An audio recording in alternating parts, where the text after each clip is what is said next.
Economics की इस class में आज हम पढ़ने वाले हैं सिस्मोंडी के आर्थिक विचार।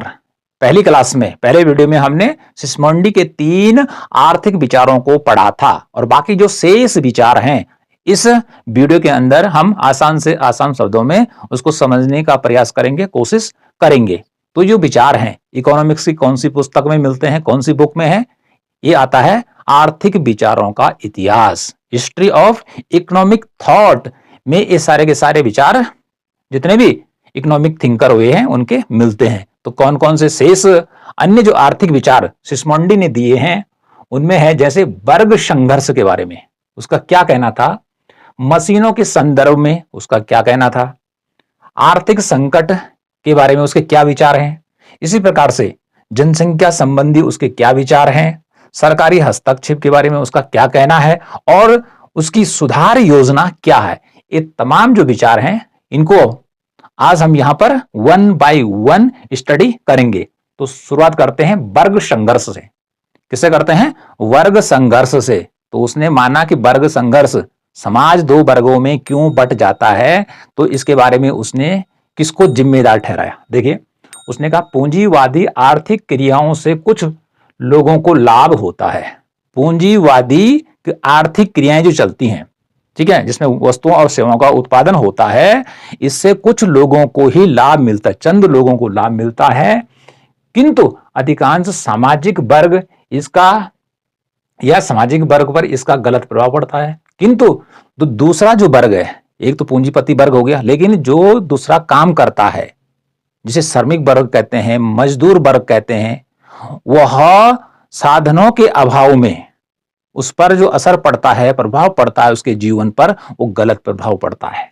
अब क्या गलत प्रभाव पड़ता है? अर्थात सामाजिक कल्याण या हित, यानी कि जो उसका सामाजिक कल्याण होना चाहिए था, अर्थात उसका जो जीवन निर्वाह की सुविधाएं मिलनी चाहिए थी वह उसको पर्याप्त रूप में नहीं मिल पाती हैं, इसलिए उसका सामाजिक कल्याण या सामाजिक हित नहीं हो पाता है। किसका? गरीब आदमी का।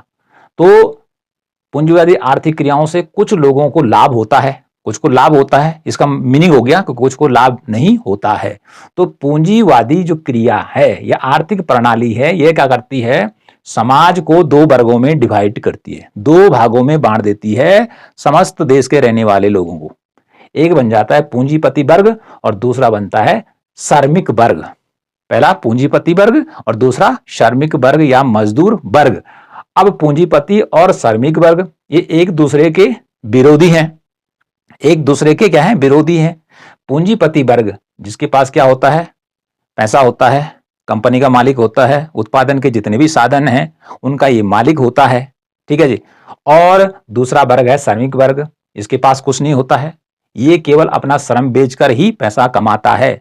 तो ये काम कहां करता है? पूंजीपतियों के यहां काम करता है कि जो बड़े बड़े क्या खेत खलिहानों के मालिक हैं या फिर जो बड़े बड़े फैक्ट्रियों के मालिक हैं, ठीक है, जो बहुत बड़े व्यापारी हैं, उनके यहां काम करता है। लेकिन इन दोनों के बीच टकराव क्यों होता है? वो टकराव इसलिए होता है कि पूंजीपति वर्ग श्रमिक वर्ग को मजदूरी कम देता है। बात यहीं से शुरू होती है, काम ज्यादा करवाता है और मजदूरी कम देता है, और पैसे जितना लाभ होता है वह पूंजीपति वर्ग रख लेता है, और श्रमिक वर्ग को जब कम मजदूरी दिहाड़ी मिलती है, वेज कम मिलती है, तो वह मुश्किल से भी अपनी जीवन की आवश्यकताओं को पूरा नहीं कर पाता है। तो ऐसी स्थिति में केवल पूंजीपति वर्ग ही क्या होता है? अपने देश में रहने वाले जितने भी आर्थिक संसाधन हैं उनका लाभ उठा पाता है, और शेष श्रमिक वर्ग क्या होता है? उनसे वंचित हो जाता है। तो वंचित होने के कारण श्रमिक वर्ग पूंजीपति वर्ग से हमेशा मांग करता है मजदूरी बढ़ाने के लिए, ठीक है, मजदूरी बढ़ाने के लिए, सुविधाएं बढ़ाने के लिए, और ये तो मांग करता है लेकिन ये देने के लिए तैयार नहीं होता है। इसलिए इन दोनों वर्गों में क्या होता है? टकराव होता है, ठीक है, टकराव होता है, झगड़ा होता है, ठीक है। किस कारण से? आर्थिक कारण से झगड़ा होता है। इसलिए समाज क्या है? 2 वर्गों में बढ़ जाता है, एक होता है पूंजीपति वर्ग और दूसरा हो जाता श्रमिक वर्ग।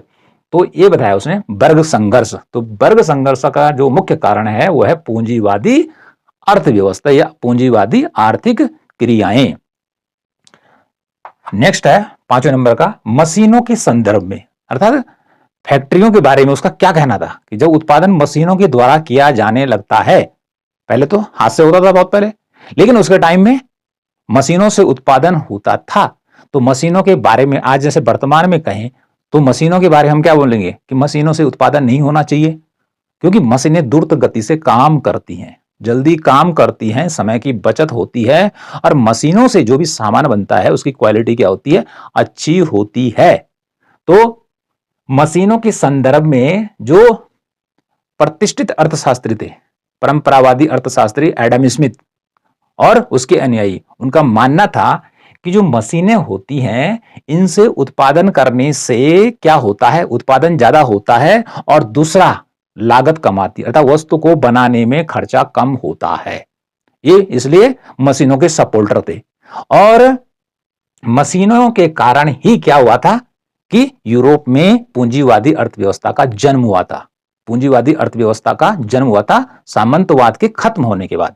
लेकिन सिस्मोंडी के जो विचार है मशीनों के संदर्भ में, उसने क्या कहा कि मशीनों के प्रयोग से समाज में बेरोजगारी फैलती है, कि मशीनों से जब काम होता है तो समाज में क्या फैलती है, बेरोजगारी फैलती है। कैसे फैलती है, उसने कहा कि जब मशीनों से काम कराया जाता है तो मशीनों से काम कराने पर वहां पर लोगों की या मजदूरों की या श्रमिकों की कम जरूरत पड़ती है। माना किसी फैक्ट्री में पहले, ठीक है, हाथ से यदि काम हो रहा है तो वहां पर यदि 1000 काम कर रहे हैं श्रमिक, और यदि उसके स्थान पर मशीन लगा दी जाती है तो वो काम केवल 100 लोगों से भी कर सकती है, मतलब शेष काम मशीन कर लेगी, तो बाकी लोगों को क्या हटाना पड़ेगा। तो इससे क्या होगी, बेरोजगारी फैलेगी।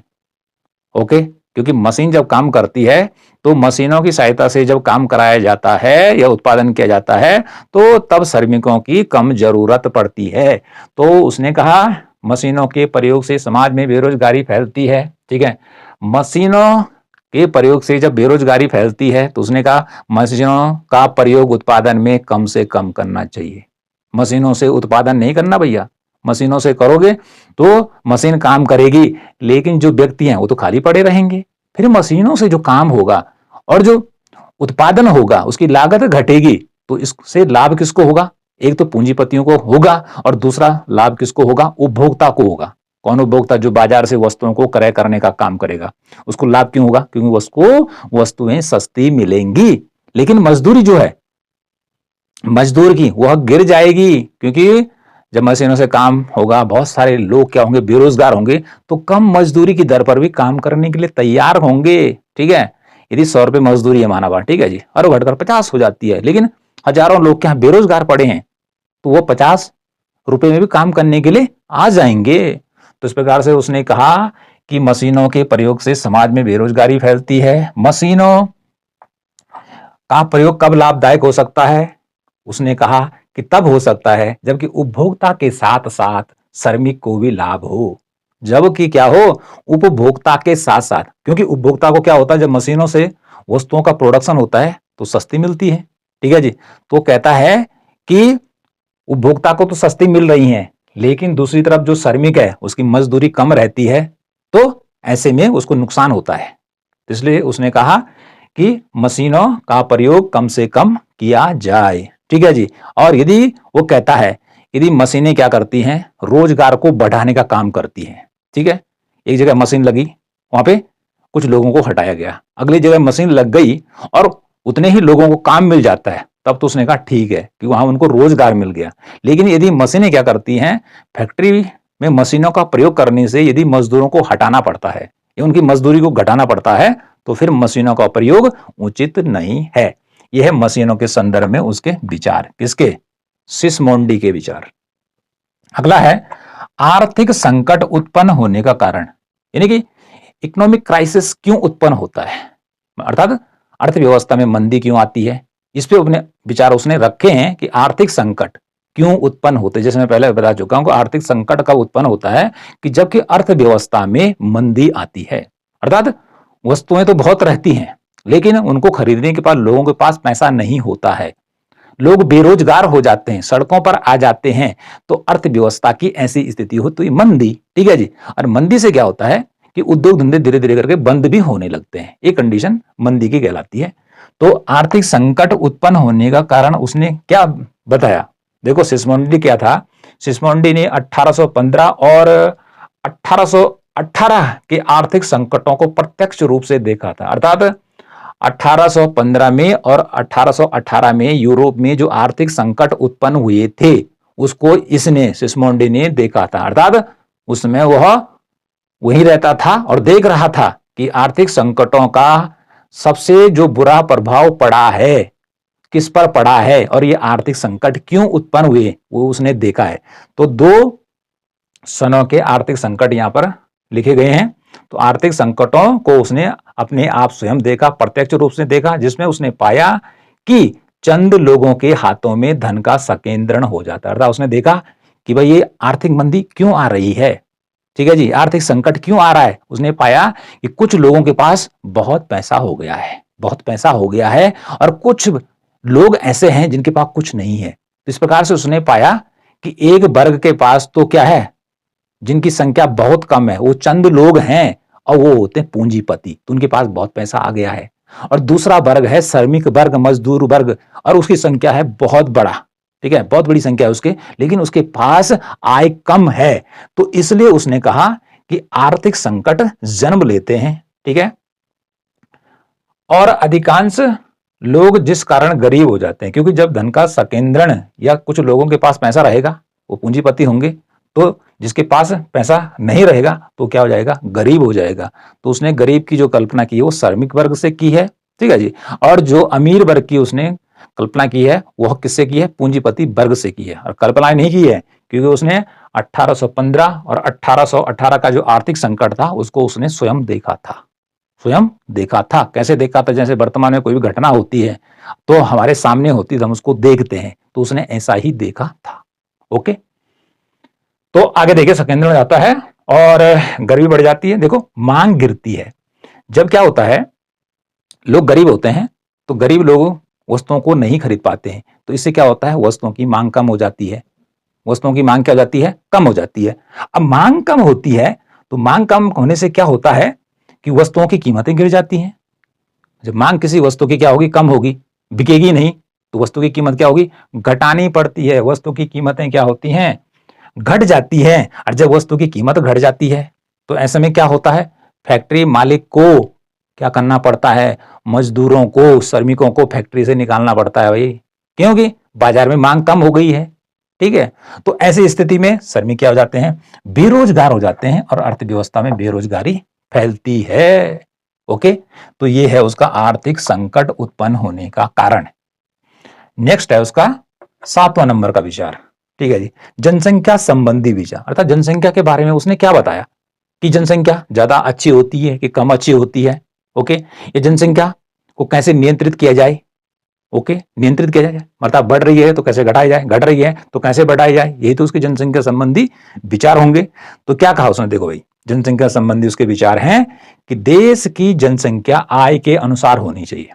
देश की जनसंख्या आय के अनुसार होनी चाहिए, अर्थात जनसंख्या इतनी ही होनी चाहिए कि जितनी देश में आय है। अर्थात लोगों के पास इतना पैसा जरूर होना चाहिए कि जिससे कि वो अपनी आवश्यकता की वस्तुओं और सेवाओं को परचेज कर सके। अब इसको उदाहरण के द्वारा कैसे समझेंगे, जनसंख्या आय के अनुसार होनी चाहिए। देखो भैया, माना देश की जनसंख्या है 100 और उत्पादन भी क्या होता है, 100 रुपये के बराबर ही होता है। तो ऐसे में स्थिति होगी कि जनसंख्या क्या है, संतुलित अवस्था में है, ठीक है, आय के बराबर ही है। जनसंख्या भी 100 है, ठीक है जी, और उत्पादन भी 100 रुपया ही है, तो ये अपनी आवश्यकता की वस्तुओं को पूरा कर सकते हैं। अब दूसरा क्या है कि जनसंख्या है 100, ठीक है जी, और आय हो गई 50, तो फिर क्या होगा, 50 लोग वस्तुओं को नहीं खरीद पाएंगे, ठीक है जी, 50 तो खरीद लेंगे, 50 नहीं खरीद पाएंगे। तो ऐसी स्थिति क्या होगी, ये वाली असाम्य की स्थिति होगी। तो देश की जनसंख्या उसने कहा संतुलित होने के लिए वो आय के बराबर होनी चाहिए, ठीक है जी, जितनी जनसंख्या उतनी इनकम होनी चाहिए, जिससे कि वह अपने जीवन की आवश्यकताओं को उतने पैसे से खरीद सके। यदि जनसंख्या ज्यादा होगी और आय कम होगी तो आय कम होने से अधिकांश जो जनसंख्या है वो वस्तुओं को खरीद नहीं पाएगी। तो जब खरीद नहीं पाएगी तो उसका जीवन जो स्तर है, ठीक है, कैसा होगा, गरीब आदमी की तरह होगा। अब आप जानते हैं, अगल बगल देखिए कि गरीबों की स्थिति क्या होती है, झुग्गी झोपड़ियों में कैसी होती है। फिर उसने जो माल्थस था, माल्थस का जो जनसंख्या सिद्धांत आता है, जिसमें उसने कि जनसंख्या क्यों बढ़ती है, ठीक है जी, और उसको कौन चीजें रोकती हैं, उससे उसने अलग विचार प्रस्तुत किया।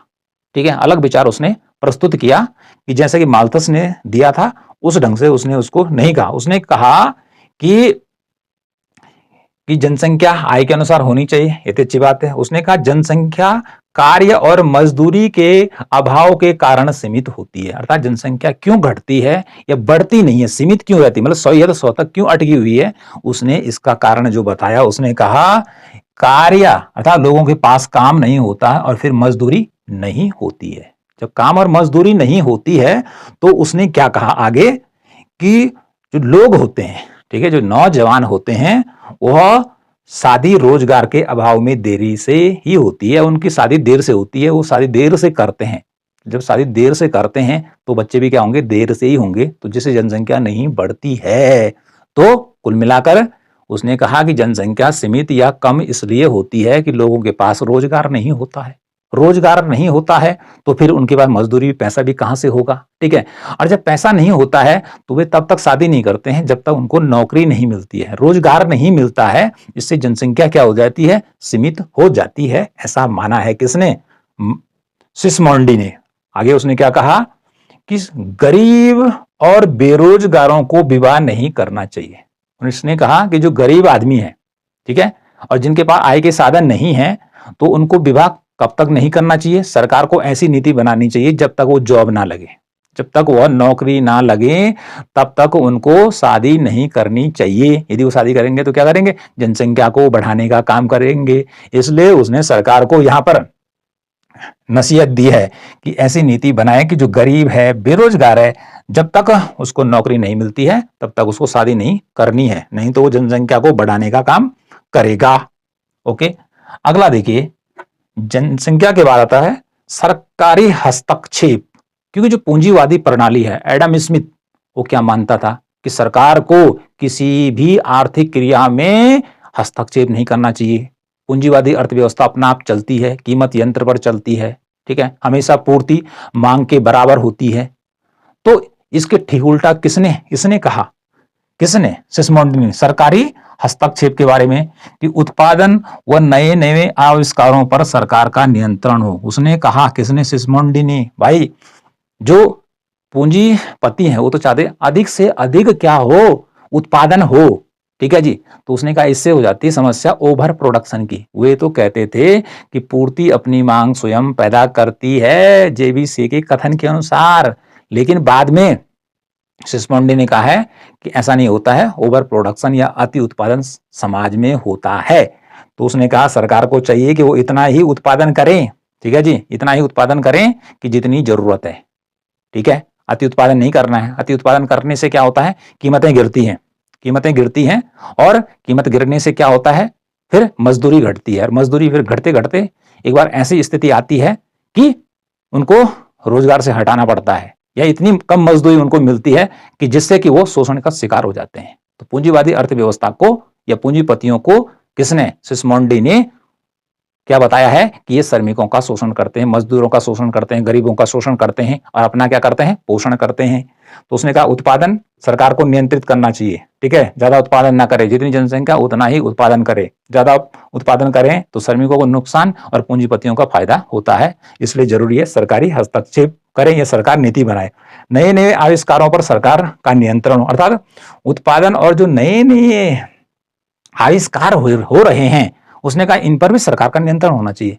नई नई चीजें नहीं आनी चाहिए तकनीकी, क्योंकि ये क्या करती है, मशीन का काम करती है, और इसके स्थान पर क्या होता है कि मशीन काम पर लगा दी जाती है और श्रमिक को हटा दिया जाता है। इसलिए उसने कहा नवीन जो नए नए आविष्कार हैं जो जल्दी जल्दी होते हैं वो भी बेकार है भाई, वो सब बेकार है, इसलिए धीरे धीरे करिए। और आज क्या कहते हैं, नए नए आविष्कार होने चाहिए। तो इस प्रकार से देखिए, वो नए नए आविष्कार और ज्यादा उत्पादन के पक्ष में नहीं था, इसलिए उसने कहा सरकारी हस्तक्षेप इन क्रियाओं में जरूरी है। जबकि एडम स्मिथ जो कि परंपरावादी था, क्लासिकल था, उसका मानना था कि सरकार को किसी भी कार्य में क्या, सरकारी हस्तक्षेप नहीं करना चाहिए।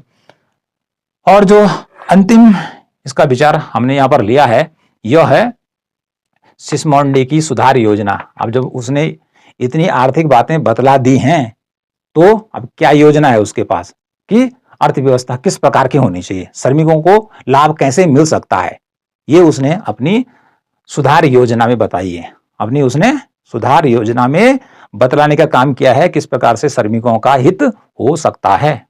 तो पहले देखे क्या है कि सरकारी हस्तक्षेप की बात उसने की, क्योंकि समाज में धन का वितरण तभी जाके समान होगा कि जब सरकार क्या करेगी, उत्पादन के साधनों पर अपना नियंत्रण करेगी। सरकार क्या करेगी, नीति बनाएगी, तो तब जाके होगा। क्योंकि प्राइवेट सेक्टर क्या होता है, वो केवल अपना ही, अर्थात जो पूंजीपति वर्ग होता है वो अपना ही हित देखता है, जिससे श्रमिकों का जो हित है वो पीछे छूट जाता है। इसलिए सरकारी हस्तक्षेप होना चाहिए। आगे क्या है, श्रमिकों को भूमि का अधिकार, अर्थात पूंजीवादी युग में क्या था, जो श्रमिक थे वो भूमिहीन थे, उनके पास भूमि नहीं थी। आज कहते हैं लोग ना कि मेरे पास इतनी जमीन है, ठीक है, इतने बीघे का मैं मालिक हूं, लेकिन उस समय श्रमिकों के पास कोई भूमि नहीं थी। उसे भूमि किसके पास थी, पूंजीपतियों के पास थी, ठीक है, ये जो जमींदार थे उनके पास थी। और श्रमिक वर्ग था भूमिहीन, जिसके पास जमीन ही नहीं थी, तो काम किसके यहाँ करता था, पूंजीपतियों के यहाँ। और फायदा किसको होता था, पूंजीपतियों को। तो काम करने वाला वर्ग श्रमिक वर्ग, और उसके पास जमीन ही नहीं है, तो उसने कहा सरकार को क्या करना चाहिए, श्रमिकों को भूमि पर अधिकार देना चाहिए, उन्हें भूमि का मालिक बनाना चाहिए। और जब भूमि के खुद मालिक होंगे तो उससे जो कमाएंगे उसके भी वो खुद मालिक होंगे, और उनसे जो उसको पैसा मिलेगा उसके भी मालिक होंगे, और तब जाके उनकी खुशहाली आएगी। नेक्स्ट, वस्तु की मांग एवं पूर्ति में संतुलन। उसने कहा कि जो पूंजीवादी अर्थव्यवस्था है वो केवल पूर्ति पर ध्यान देती है, वस्तुओं की पूर्ति करते जाओ, पूर्ति अपनी मांग स्वयं पैदा करती है। तो उसने कहा पूर्ति हमेशा मांग के बराबर होनी चाहिए, अर्थात जितनी मांग है उतनी पूर्ति होनी चाहिए, ठीक है, तब जाके क्या होगा, संतुलन स्थापित होगा दोनों में।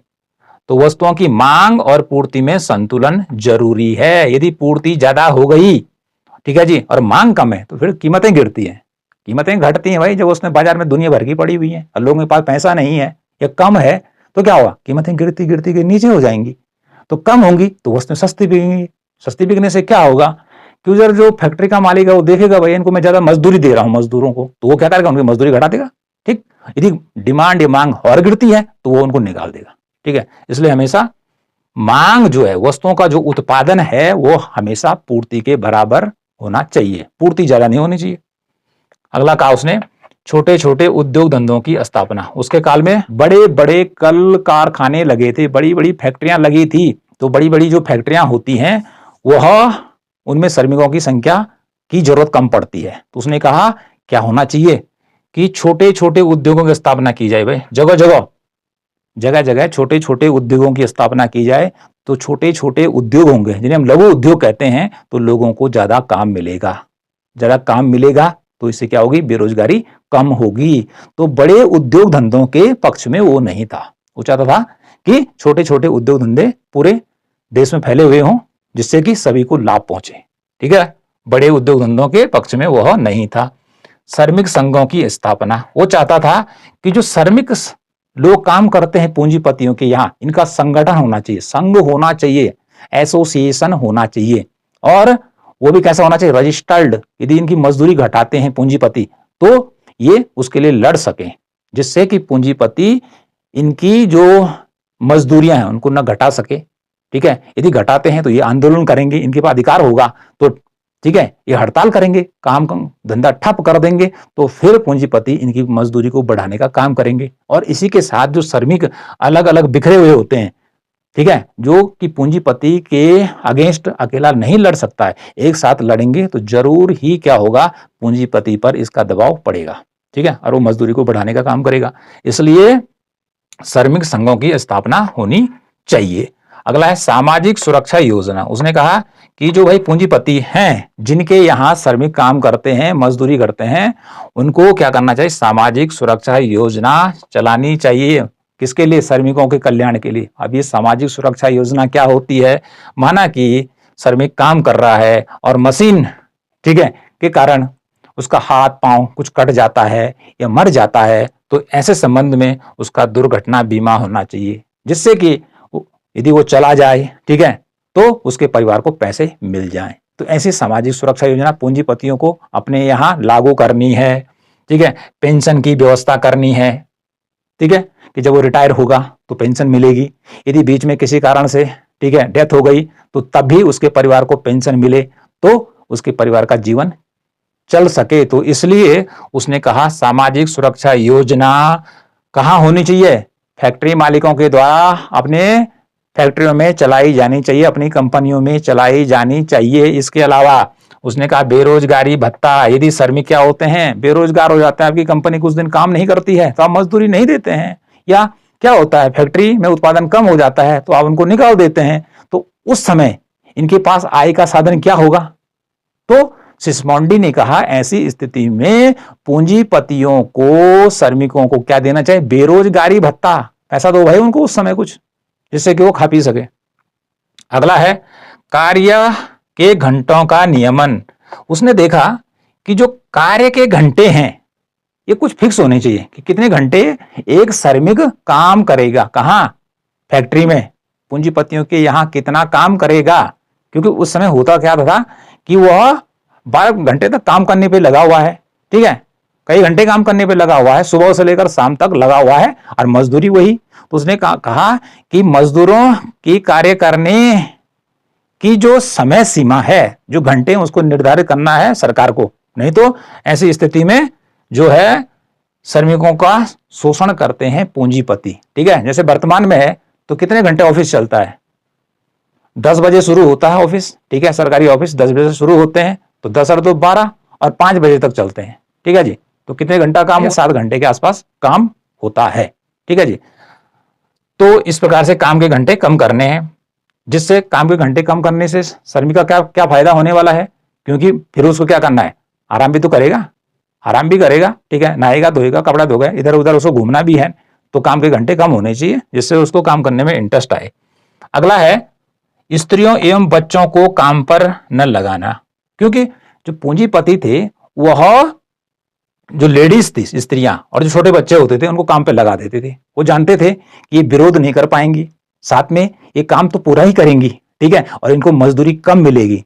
तो उसने कहा, उसने देखा पहले कि फैक्ट्रियों के यहाँ या मिल मालिकों के यहाँ क्या है, स्त्रियां और बच्चे बड़ी संख्या में काम पे लगे हुए हैं और काम भी द्रुत गति से कर रहे हैं, ठीक है जी। तो उन्होंने कहा इनको यदि शोषण से बचाना है तो क्या करना पड़ेगा, सरकार को स्त्रियों और बच्चों को काम पर न लगाने की नीति को लागू करना पड़ेगा, क्योंकि पूंजीपति ऐसा नहीं करने वाला है।